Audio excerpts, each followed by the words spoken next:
जय Hind friends. Direct exam YouTube channel पर आप सभी प्यारे मित्रों का बहुत बहुत स्वागत है। तो चलिए हम देखते हैं पॉलिटी से संबंधित क्वेश्चन जो कि मंत्रिपरिषद से संबंधित है। इसमें क्वेश्चन नंबर 1 को देखते हैं। फ्रेंड्स, आप लोग से रिक्वेस्ट है, वीडियो को लाइक करें, शेयर करें और सब्सक्राइब करें, जिससे हम मोटिवेटेड रहें तो हम आपके लिए और भी इसी तरह के अच्छे अच्छे क्वेश्चन लेके आ सकें। क्वेश्चन नंबर 1 को देखते हैं। त्यागपत्र देने के बाद लोकसभा में व्यक्तिगत वक्तव्य के लिए किसकी अनुमति की आवश्यकता होती है? तो जब कोई भी मंत्री त्यागपत्र दे देता है और वो लोकसभा में अपना वक्तव्य देना चाहता है तो किसकी आवश्यकता होती है? तो यहाँ पे ऑप्शन नंबर बी सही हो जाएगा, स्पीकर की। जो स्पीकर होता है लोकसभा का, उसकी अनुमति के बाद ही वह सदन में अपना वक्तव्य दे सकता है। ये नियम नंबर 199 में बात कही गई है। और अगर वो वक्तव्य न देना चाहे तो लोकसभा स्पीकर उसको नेसेसरी नहीं है कि वो उससे वक्तव्य दिलवाए। तो अगले क्वेश्चन को देखते हैं। मंत्रिपरिषद के विरुद्ध अविश्वास प्रस्ताव लाने के लिए लोकसभा के सदस्यों की संख्या होनी चाहिए। मंत्रिपरिषद के विरुद्ध जो अविश्वास प्रस्ताव लाया जाता है लोकसभा में, उसमें कितने संख्या होनी चाहिए? ऑप्शन सी 50, निम्न 50 होना चाहिए कम से कम, जिससे कि लोकसभा में अविश्वास प्रस्ताव लाया जा सके। आगे चलते हैं, क्वेश्चन नंबर 3 को देखते हैं। लाभ के पद का निर्णय कौन करेगा? तो कोई भी पद लाभ का पद है या नहीं, इसका निर्णय कौन करेगा, यही क्वेश्चन है हमारा।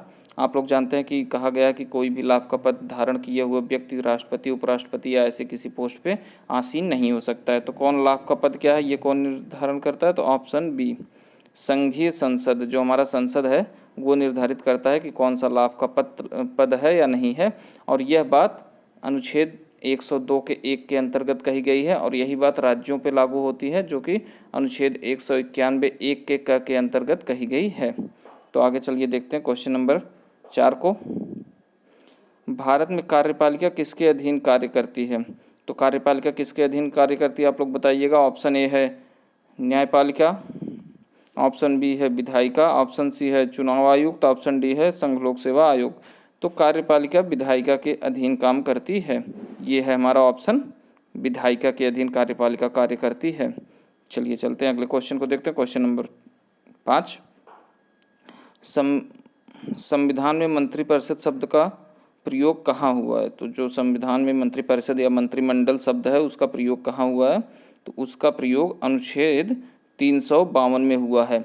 और इसमें क्या कहा गया है? तो कहा गया कि देश में राष्ट्रीय आपात राष्ट्रपति मंत्रिपरिषद या मंत्रिमंडल के आदेश पे ही रिक्वेस्ट पे ही लगाएगा, और वो जो मंत्रिमंडल राष्ट्रपति से रिक्वेस्ट करेगा वो रिटन फॉर्म में होना चाहिए। अगले क्वेश्चन देखते हैं, क्वेश्चन नंबर 6। किस संविधान संशोधन द्वारा मंत्रिमंडल की संख्या सीमित की गई? तो किस संविधान संशोधन द्वारा मंत्रिमंडल की संख्या सीमित की गई, आप लोग बताइएगा। अनुच्छेद संविधान संशोधन 90, 91, 92 और 93, ये आपके ऑप्शन हैं।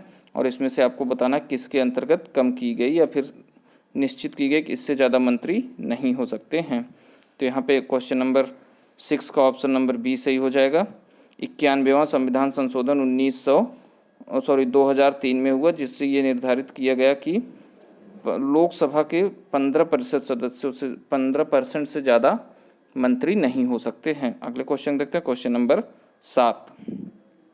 निम्नलिखित में से कौन सा आधिकारिक दस्तावेज भारत से संबंधित है? तो ये सब दस्तावेज के नाम है, हरित पत्र, श्वेत पत्र, पीत पत्र और नीली पुस्तिका, पीत पुस्तिका। तो इसमें से कौन सा भारत से संबंधित है, आप लोग ये बताना है आप लोग को। तो ये ऑप्शन बी सही हो जाएगा, श्वेत पत्र ये भारत से संबंधित है। भारत सरकार द्वारा अथवा उसके किसी भी मंत्री द्वारा किसी विषय पर विस्तृत एवं आधिकारिक विवरण को श्वेत पत्र कहते हैं। जो विस्तृत या आधिकारिक विवरण दिया जाता है किसी भी मंत्री द्वारा, उसे हम लोग श्वेत पत्र कहते हैं। अगले क्वेश्चन देखते हैं, क्वेश्चन नंबर 8। संघीय मंत्रिमंडल का पुनर्गठन किस रिपोर्ट के आधार पर किया जाता है? तो जो बीच बीच में मंत्रियों को हटाना या फिर मंत्रियों को पुनः जोड़ना, ये किसके अनुसार किया जाता है?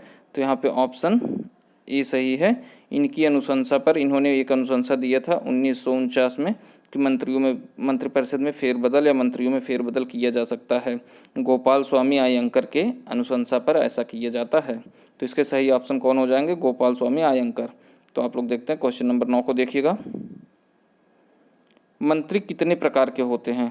तो यहाँ पे आप देखिएगा ऑप्शन 2, ऑप्शन 3, ऑप्शन 7, ऑप्शन 5 कितने प्रकार के मंत्री होते हैं आप लोग बताइएगा। तो यहाँ पे ऑप्शन 3 सही है। मंत्री 3 प्रकार के होते हैं, कैबिनेट स्तर मंत्री, राज्य मंत्री और स्वतंत्र प्रभार मंत्री, यही 3 मंत्री होते हैं। और जो हमारे प्रधानमंत्री होते हैं ये कैबिनेट स्तर के मंत्री में ही आते हैं, ये कोई अलग से नहीं होते हैं। तो मंत्री कितने प्रकार के होते हैं? मंत्री 3 प्रकार के होते हैं। अगले क्वेश्चन देखते हैं, क्वेश्चन नंबर 10। संघीय मंत्रिपरिषद में मंत्री सामूहिक रूप से उत्तरदायी होते हैं। तो जो हमारा संघीय मंत्रिपरिषद है उसमें मंत्री किस सामूहिक रूप से उत्तरदायी होते हैं? Option C,